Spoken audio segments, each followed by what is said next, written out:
Today we're going to be talking about 3 mistakes that quarterbacks will make that prevent them from throwing far, and then we're going to talk about 3 drills to fix those bad habits.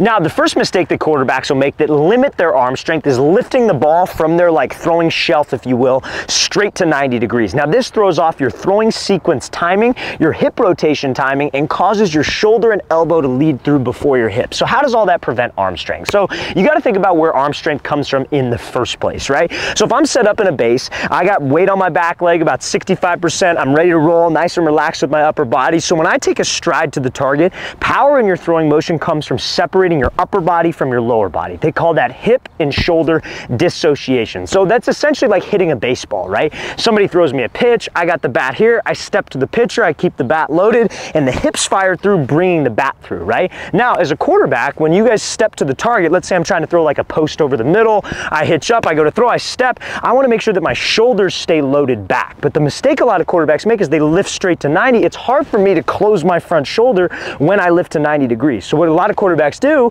is they'll step, they lift, but this front shoulder comes open the same time as their hips. So there is no separation between their upper body and their lower body. So they end up pushing the ball. That's why they lose a little bit of power, and sometimes why they have this sideways spin, simply because they lift the ball directly to 90. Now, to create power, like I said, hip and shoulder dissociation. An easy way to think of that is that when you step through, after the foot strike, your hips fire through, but the hips fire through before the shoulders do. You want your back hip to lead before the elbow and before the ball. You see how this makes like a letter C? They call it a C curve. That's ultimately what we want. But when we lift to 90 and we're coming open all at the same time, there is no C curve. Shoulder and elbow are ahead, and we push the ball, losing that separation. So we're going to give you a great drill to work on getting to that backstroke. You don't need to be at a perfect L, but you need to be somewhere in here on the foot strike. So when your hips rip through, that brings your arm up to 90, but that 90-degree angle is trailing your hips, so we don't lose power. So like I said, we're going to give you a great drill to work on getting to that backstroke. Now, before we get into the drill for your throwing sequence, if you're a quarterback and you would like to train with us this off season, we're coming out to 13 more states across the U.S. for 2-day-long QB and wide receiver training camps. So check out that very first link in the description below if you'd like some more information, how you could sign up, and what states we are going to be coming to. We're coming out to Charlotte, North Carolina, Portland, Oregon, Las Vegas, Nevada, Dallas, Texas, Chicago, Illinois, Nashville, Tennessee, Buffalo, New York. Then we'll be heading out to Atlanta, Georgia, Houston, Texas, Philadelphia, Pennsylvania, Detroit, Michigan, Boise, Idaho, and Los Angeles, California. So again, guys, if you're a quarterback, wide receiver, would like to train with myself, my staff of coaches, check out that very first link in the description below. Let's get back to this drill. So this is a very simple drill that quarterbacks can do to work on getting to that backstroke that we need to get to if they struggle with lifting the ball directly to 90 degrees. Now, I call this just a simple nose-to-nose drill. So you need 2 footballs for this drill. And honestly, this drill is just about repetitions. You can throw off of this drill. I'll show you 2 variations of it, I guess you could say. But all you're going to do, and I recommend doing this in front of a mirror as well, but you're going to stand in front of a mirror, you're going to have 2 footballs connected like you're just in a normal throwing position. So what you're going to do to prevent that lift to 90 is you're going to connect the nose of the 2 footballs back as you take a step with your front foot. So like I'm signed up right here. I take a step with my front foot, I'm connecting the noses together. This forces us to have to actually get to some kind of backstroke position. Make sure that we are not doing this and having the nose of the footballs turn up, as that's a bad habit that we don't want to get into. But we're here, nose to nose connected. And you want to do maybe about, I would say like 50 to 100 reps of this, because guys, when it comes down to breaking bad habits at the quarterback position, it takes a ton of reps. It's not something that you could just do once or twice and then you fix the habit. It takes reps. Changing a throwing motion is incredibly difficult. So again, all you're going to be doing is you're just here, nose to nose 1, nose to nose 2, and you want to do that for about, I would say, 50 reps in a row. You could relax, do another 50 reps, but try to get about 100 reps of that in a day. Now, how you can throw off of this, maybe if you want something a little bit more advanced, I recommend doing a 3-part sequence. And I'm going to show you how this one will look full speed, but you're here, 1, go back, 2, go back, and then throw right on the 3rd one. So like I said, I'm going to show you how that'll look full speed, but this is a very easy drill to work on getting to that correct backstroke for quarterbacks.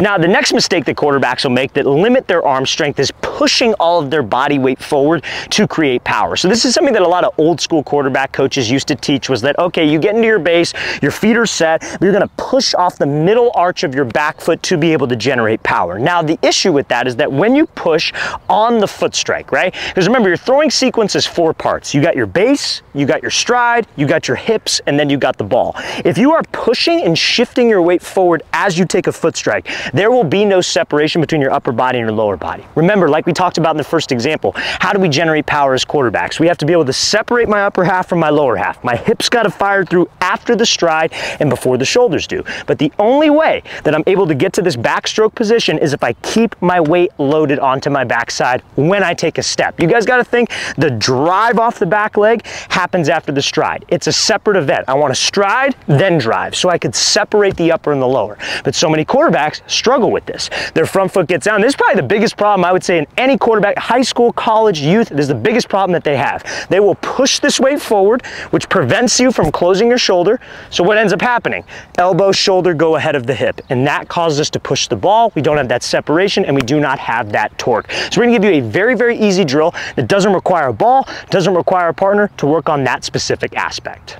Now, this drill is going to be called a QB walk, and it is working on exactly what we talked about, the stride being separate from the upper half. So you want to do this for about, maybe I would say like a 10-yard space, and I would say do about 4 to 5 sets of 10 yards. So 40 to 50 yards total of this. But this is working on just solely that stride being separate from the shoulder drive. So you guys have probably all seen that video, the viral video of Dak Prescott working that hip drill. That is essentially what this is, but I'm going to explain what this is actually working on. So you're here, the rhythm of this drill, let's say you're a right-handed quarterback, is going to be left, right, left. Now, the second left step, if you will, is going to be completely separate from your hands, from your shoulders, and from your body weight. So you're going to be here, it's just left, right, left. So as you take that step, notice how my weight stays back. An easy way to think about this is that when you do this drill, left, right, left, your head stays even with your back knee. So now my weight is back, I'm separating my shoulders, so this is working on like 1/2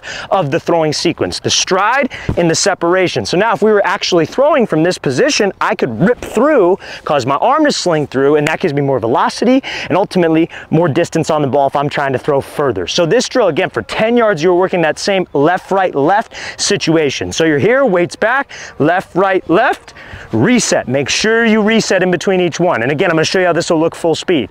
Left, right, left, reset. Left, right, left, reset. And you're going to work that all the way out throughout 10 yards. So I'm going to show you how this drill is going to look full speed. Again, 40 to 50 yards of this exercise.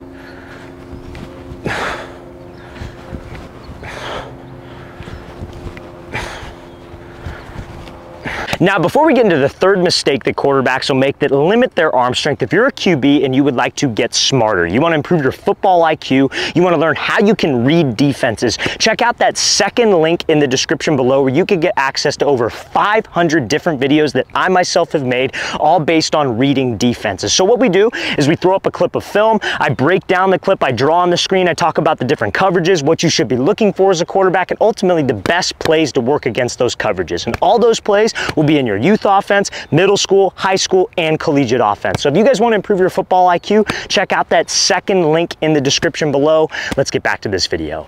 Now, the third mistake that quarterbacks will make that limit their arm strength is by having a very, very long stride. So this is very similar to what we were talking about with quarterbacks who like to push off of their back leg. Now, in this sense, some quarterbacks may not like to push, but what they will do is they will take this very big step because they're trying to throw maybe at a further distance. But you have to understand, my power as a quarterback comes from where? Comes from my hips, comes from my legs. So the second that you take this big stride, we're not baseball pitchers, guys. We are baseball hitters. It's a further throw than what a pitcher has to do off the mound. It's not a 90-foot throw. It's a heavier ball, and we're trying to hit somebody in stride. So it's a different type of rotational force than a pitcher has to create. So when I take this long stride, I can't rotate at my hips. My hips stop rotating. So what ends up happening is guys will decrease their power, or maybe they lose a little bit of accuracy, because if you're not rotating here, you're going to do whatever possible to get the ball there, like dip your head, pull your elbow down, swing your shoulder, which can all affect your release point. So obviously as a quarterback, we want just a nice, simple, short stride inside my frame so I could rotate through fully with my hips. We're gonna give you a very, very simple drill that you could do on this anytime you're warming up to work on that short stride.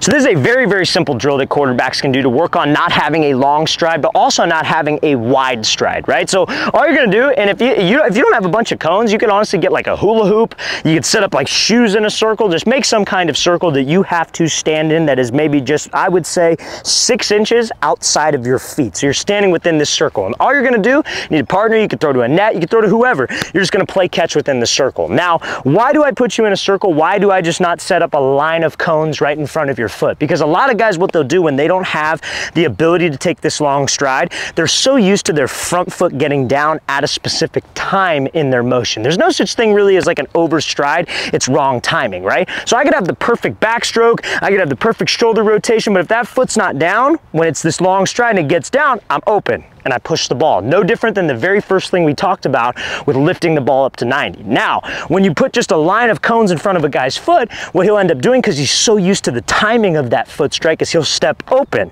It does the exact same thing. It might not be an overstride, but still the timing of the step is wrong. So that's why we get in this circle. And honestly, I would say you could probably make this circle a little bit tighter if you want to make it a little bit more challenging, but all you're gonna do is just simply play catch with your partner, standing in this circle to make sure that your front foot gets down. I'm gonna show you how this should look full speed. I recommend anytime, like let's say you're doing a throwing workout, probably about 20 to 25 warm-up throws should be done from this circle.